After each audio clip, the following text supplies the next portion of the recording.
حضرت یونس علیہ السلام فرمانے لگے جبریل میری اس بندے سے تو ملاقات کرا جو اس وقت دنیا میں اللہ کا سب سے زیادہ عابد بندہ ہے، سب سے زیادہ عبادت کرنے والا، اس سے ملا۔ حضرت جبریل کہنے لگے آئیے لے چلتے ہیں۔ تو جناب جبریل لے گئے۔ جب لے کے گئے تو اس بندے کے دونوں ہاتھ بھی کوئی نہیں تھے، دونوں پیر بھی نہیں تھے، اس کا وجود سارا تکلیف سے کٹا ہوا تھا اور اس کی آنکھیں بھی نہیں تھیں۔ حضرت یونس علیہ السلام فرمانے لگے اے جبریل امین علیہ السلام، میں نے تو کہا تھا عابد بندے کے پاس لے آئے، آپ بیمار کے پاس لے آئے۔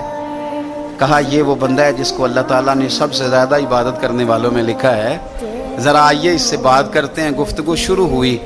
حضرت جبریل کہنے لگے آپ کی آنکھوں کا کیا بنا؟ تو وہ کہنے لگا کیا بننا تھا، جب تک میرے رب نے چاہا میں دنیا دیکھوں اس نے دکھائی، اور جب اس نے کہا کہ اب تیرے لیے بہتر نہیں تو وہ آنکھیں لے گیا تو جے سونا ہی میرے دکھ وچ راضی تے میں سکھ نو چلے ڈاواں، وہ لے گیا۔ وہ جب تک اس نے چاہا میرے ہاتھ کام کریں تو کیے، جب اس نے چاہا نہیں ٹھیک تو وہ لے گیا۔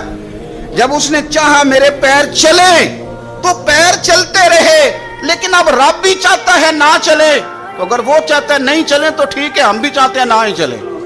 ختم ہو گئی بات۔ جس بات پہ رب راضی اس میں ہم بھی راضی۔ حضرت سیدنا یونس علیہ السلام فرماتے ہیں میں سمجھ گیا یہ واقعی اللہ کا سب سے زیادہ عبادت گزار ہوا، لیکن یہاں شکوے پریشانیاں ہی پریشانی، ذرا ذرا سی بات پہ تکلیفیں، وہ آنسو جو صرف مصطفیٰ کے لیے بہانے چاہیے، وہ ہم نے اپنی چھوٹی چھوٹی پریشانیوں کے لیے، رزق کے لیے، اس کے لیے اس کے لیے ہم نے وہ بہا دیے۔